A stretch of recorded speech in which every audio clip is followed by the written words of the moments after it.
In the mountains, you'll find all kinds of things, from bears to deers to mountain lions and bobcats, and sometimes, maybe if you're lucky, even a flying Bigfoot doing a backflip with his tractor in tow. Welcome back to the swamp, my friends, and welcome if you're new. Today I'm going to be sharing some creepy and allegedly true horror stories from the mountains sent in by viewers just like you.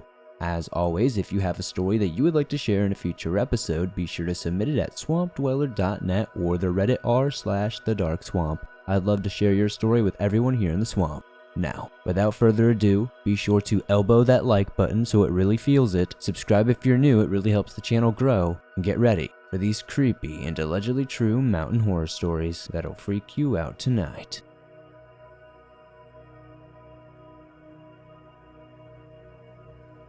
Camping in the Superstition by Anonymous. I'm a 17-year-old guy currently living in Phoenix, Arizona. This incident occurred 6 months ago on an overnight trip in the Superstition Mountains, about an hour's drive east of Phoenix. I'm not going to specify the exact trail because I've been doing this stuff long enough to realize what happens when you post things on the internet. Whether it's a golf course, an abandoned mine, ghost, or whatever it may be, people usually come flocking with a lot of trash and loud music. I took this trail, an 8-mile loop through a canyon, a simple in and out overnight trip. I had planned to go with my friend, but the last minute cancellation on his part left me on my own. So with a packed bag and a car ready to go, I decided to go independently. Not leaving the house on time and having some trouble navigating through rough forest roads, I didn't arrive at the trailhead until around 5:45, which for those of you who don't backpack is a huge no-no. I had about a 4-mile hike until I arrived at my planned camping spot, and it was getting dark fast. So I figured if I moved quick enough, I could get at least 2 to 3 miles in before I had to find the spot. This strategy left me hiking a very dark trail on my own with about 15 miles of dirt road between me and anyone else. Walking in the dark by itself is scary, especially for where I was and being on my own. Eventually, it got so dark that I could only see where my headlamp was pointing, and that's when I figured I needed to stop and set up a camp. Only using the headlamp as a light source, I tried to move as fast and as quickly as I could. I ended up in a less than ideal spot, but there were some burnt pieces of wood and the remains of a fire circle. Hence, it did look like people at one point camped here, but not anytime recently from my estimations. My priority was to get the fire going.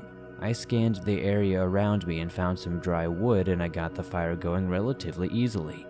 I got my tarp set up and cracked open a can of chili mac I had brought and was looking forward to eating. I felt good. My camp was set up and my food was on fire. The uneasiness from the hike had almost gone away, and the concern from the walk in had virtually gone away. But it was still there in the back of my head, which I think is just a side effect from camping alone in remote areas. To fully understand what happened, I have to explain how my camp was set up. The site I had picked was a small clearing surrounded by large pine trees with a trail about 30 feet to my left. When you are in the woods and you have a fire going, the fire casts a circle of light around it, and everything on the edge of that circle and past it is essentially pitch black. I was sitting on the ground near my fire eating dinner when a small rock about the size of a marble was thrown into my camp. I look at the tiny rock in shock as I was positive that I was the only person on this trail that night. I immediately turned my light on and towards the area where I had seen the rock come from. But due to the density of the pines and brush, I could only see about 10 feet ahead of me. I spent the next 15 minutes in disbelief as I scanned the tree line that surrounded me, searching for whatever or whoever had thrown that rock, not daring to stray away from the fire that, in hindsight, offered me a false sense of security. After sitting down and spending the rest of my time on high alert, I convinced myself that I had somehow kicked the rock or had fallen from a tree. I went to sleep that night not expecting the pure terror that would unfold. I awoke to the sound of rustling leaves, barely inaudible if you weren't listening for them, but they were there. Still in a sleepy daze, I heard the rustling of those leaves, harder to hear as I assumed they were moving away from me. I went to grab the handheld flashlight I left next to me when I fell asleep, but the more I looked, the more scared I got as I realized it was no longer there. I stood up in my sleeping bag, ducked out of my tarp, and looked around. I could see the light off in the woods. It could not have been more than 15 feet away. It was my flashlight lying on the ground in a pile of leaves. This is one of the few moments in my life where I have almost crapped myself right then and there. The flashlight I had left sitting right next to me when I fell asleep a few hours ago was now 15 feet away from me past the tree line in the woods. I hurriedly slipped on my boots, clutching my knife the entire time in my other hand and keeping my head on a swivel. I weighed my options, staying here and waiting the night out, or attempting the 3-mile hike back to the car in the pitch dark. I figured that whatever or whoever was out here with me was going to have a better advantage on sneaking up on me if I was out on the trail without a light, so I decided to stay at the camp and wait it out. Eventually it came back and I could hear it walking through the woods. It was far off, but I could listen to it just barely. It sounded like someone leisurely walking by, like they were on a stroll without a care. Sometimes it would wander too far away and I would lose the sound of its steps, but then an hour later, maybe 2, it would return, still faint as ever. This continued for 3 or 4 hours until I listened to the steps getting closer and closer until they finally were about 5 to 10 feet from me. The fire had been tiny as I had run out of wood in my stockpile. Finally, the footsteps stopped and everything went silent. I sat there for 2 hours, clutching a knife in my hand and praying for 2 hours, taking the knife in my hand and praying that I couldn't hear anything else.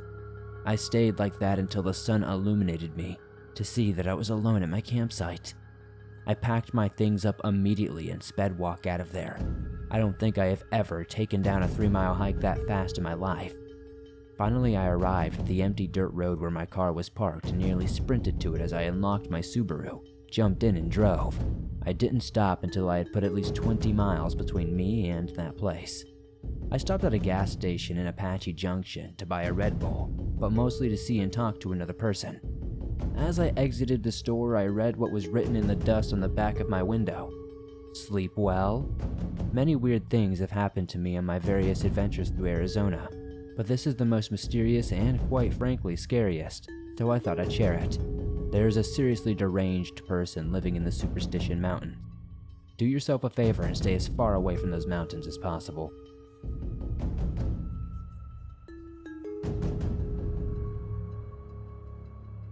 Mountain Encounter by Micah. I'm 28 years of age and I live in Northern California. I used to love the outdoor activities like hiking, camping, motorbiking, and all that good stuff. I would always go to the mountains and especially the rocky places. But after the incident I had, it's time for a change. This is my story. One day, I decided to go motorbike riding up in the mountains with my 2 good friends Todd and Rachel. The hill we are going to is a well-established trail that most people know about and many people also go there. Todd and Rachel packed our stuff and gear and headed to the mountains. We only packed the stuff that we actually needed, like a first aid kit, sleeping equipment, food, and water. After arriving, we parked our car and gassed up our motorbikes, preparing everything we needed. Rachel wore red clothing items with a red helmet. Todd wore yellow and I wore orange, and we headed out. It was fun riding up and down the mountain slopes and down hills and meeting people along the way. When we got hungry or thirsty, we would just stop, chill, relax, and enjoy the time we had with each other. After our break, Rachel decided that she wanted to go alone by herself and she will meet us at the top turning point in the mountains. Then she rode her bike off and left. So it was just Todd and myself. We just rode our bikes for some time and did some sightseeing here and there. We talked about everything, like how Todd likes Rachel and how he's going to ask her out and all that good stuff. I was happy for Todd because I already knew he wanted to be with Rachel. Then we decided to head out to the turning point where Rachel said that she wanted to meet us, and we would wait for her. Hours passed and there was no sign of her. People came by us and we would ask them if they saw a girl who drove around on a motorbike wearing red, and they all said they didn't see her. It's been 2 hours since we got here, and that's when we started to get extremely worried. So we decided to head down the mountain and look for her. It might take a while, but we will do whatever it takes to find her. Rachel is a good friend and we will never leave her alone. So we rode our bikes and traveled around yelling her name and asking people if they saw a girl wearing red and riding a motorbike. It was getting late and dark, so we headed up the mountain one last time and saw people walking down. We stopped and asked them if they had seen this girl wearing red, until an old couple told us that they had taken a picture with her earlier. The old couple said that she was heading down to the stream for a better look. After hearing that, Todd and I rode our bikes as fast as we could down to the mountain stream and followed it down. We found Rachel's motorbike and backpack when we got there. We searched the area and yelled out for her. Suddenly, we heard a woman crying and screaming not so far from us. We headed toward it and found Rachel crying and screaming, covering her face. So we came to her and comforted her. She was hysterical, shaking and crying. But when she stopped, she looked at us with the most significant, wide eyes that a human being should not be able to do. We were shocked, but that did not stop us. We carried her to our motorbike, and we were about to drive off when we noticed something in the distance. We both looked up and saw a little girl standing next to a giant oak tree, facing the woods. We were startled, but we kept on looking at the little girl. All of a sudden, she slowly turns around. We hesitated, got scared, and left the area. Days had passed and Rachel was hospitalized for 2 days. We didn't know what would happen to Rachel, but we stood by her side the whole way. Me, Todd, and Rachel never went to that area again, I can tell you that much.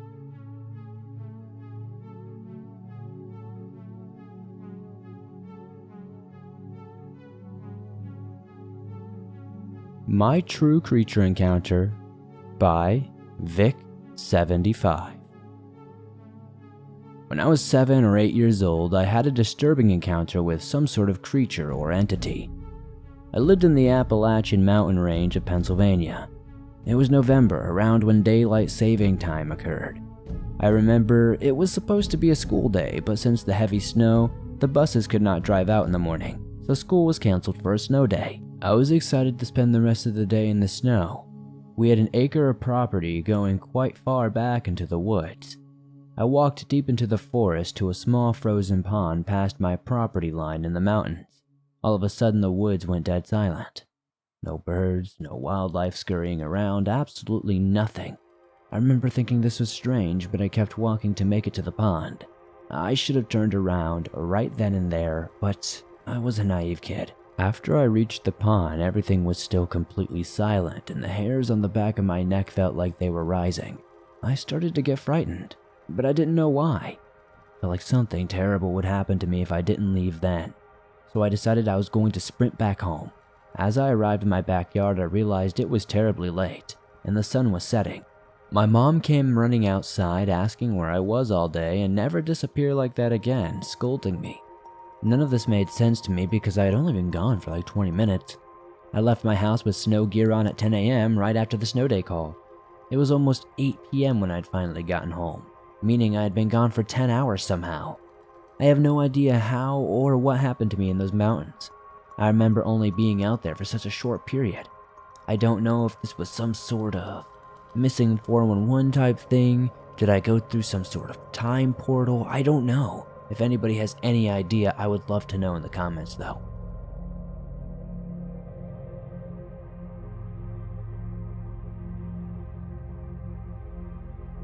Frederick Sound Experience by Menu Feeling 1577.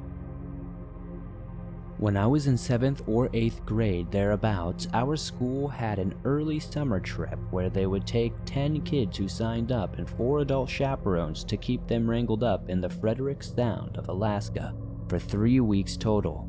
The trip's goal was to kayak to different wilderness beaches and to camp along the mountains. We left from Petersburg, Alaska by a small seaplane that flew us in 4s out to our first destination, which was a beautiful little bay cove area on an island that you could walk to on low tide. Behind the bay on the hillside was an evergreen forest that overlooked a beautiful set of mountains. By that point of the trip, we would be on our own for the next 2.5 weeks. It took about a half a day to get that done and the rest of the day to set up everyone's camps for the night. The first unusual thing we saw back up in the tree line from the beach when we arrived was old wooden ship parts. You could find ropes and pulleys thicker than our arms, old rotted pieces of carved planks and railings, and most interesting, a helm and its deck attachment. All these things are half buried in the dirt strewn across the tree line above the shore in a dire state of decay, but no sign of any other part of the ship. I don't know how long it had been there. I don't know if it was wrecked on the shore long ago or was wrecked at sea and chucked up onto the beach during storms. But it was eerily fascinating to all of us kids, and we all brought up many wild ideas to what we thought it might be at the campfire that night. After all the others returned to their tents, the girl I had a thing for with at school and I stayed at the fire to talk and flirt. It was the perfect timing for it too. We listened to some humpback whales singing out in the bay, and we heard some wolves in between owl hoots from out in the very wild darkness. We had a starry night sky that looked out of a dream with a big white moon letting in a bright bluish light in between the trees on the shore.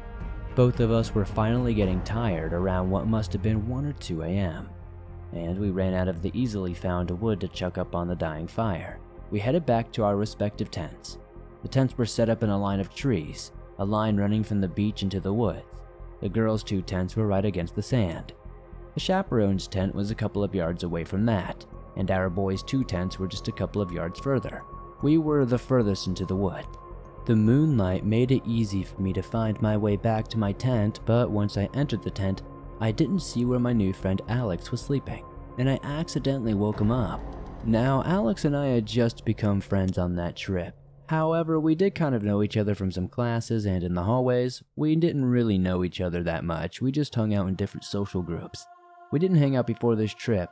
He was an athlete and popular kid, and I was a skater band kid.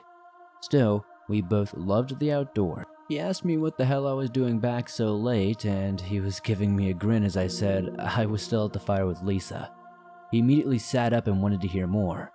We were quietly giggling about girls and teenage boy stuff when the woods outside went dead silent out of nowhere. The kind of silence that gives you a sick feeling in your chest and throat and some sort of weird weight in your stomach. It's like the back of your neck starts to feel hot and a survival instinct is telling you that you're not alone in the wild. We both noticed it too. Everything fell silent.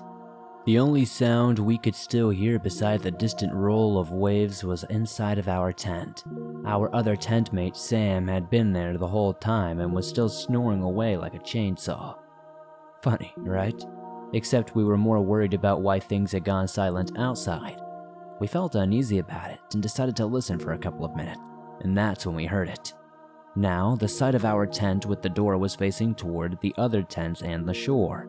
This noise came from the opposite side, the side of the woods. I kid you not. It sounded like a bunch of monks meditating and harmonizing on the word Om, but without saying the M part and continuing the prolonged drone sound. It moved from out of the forest to our tent. It started softly and far away and rather quickly but steadily became louder, which is how we realized it was moving closer. It sounded human, but there was no pausing for breaths or shift in tone for any known reason. It was something that I can't really explain. Suddenly the noise was outside the tent, and that's when we noticed even Sam had stopped snoring. As far as I know, he was still asleep, but his silence made the noise more intense. It circled us, no wavering or swaying of the noise. It just spun, seemingly suspended in the air, just a few feet outside of our tent, at what I can only describe as a humanish height off the ground. We couldn't see through the tent, but the moon was still bright enough to see silhouettes of the trees outside. So I would assume that if something solid were making it, it would cast a shadow from certain angles. Nope. No visible form was coming from this noise. No footsteps or twigs were snapping, just the noise circling. At this point, Alex and I's heart were pounding in our throats, and we had the looks of terror on our face. We just kept silent and still listened. After it circled our tent, we heard it move closer to the other boys' tents and do the same, then down to the chaperone's tent. It spun theirs but sounded fainter due to the distance. It continued to the girls' tents where we could barely hear it over the sound of the ocean. But sure enough, it sounded like it stayed there a minute. Based on the current context, most likely circling, then after a few minutes, we heard it slowly return in a straight line from the beach and pass us back into the forest where it faded and disappeared. A couple of minutes after the sound stopped, the nighttime forest noises returned, and even Sam started snoring again. Alex and I quietly said to each other, "Holy crap, did you hear that too?" Then we tried to go back to sleep, but I'm sure neither of us were very successful. The following day, we went outside and checked all around the campsite and couldn't find any sort of tracks or anything different from the previous night. Nothing at all. We asked if anyone else in the group had been awake and heard anything weird, and the response was no. We didn't go further into it with any of the others, but Alex and I know what we experienced. After the trip, he and I went back to not hanging out, but when we do see each other, we exchange looks of solidarity and know what happened, and we experienced something truly different that night.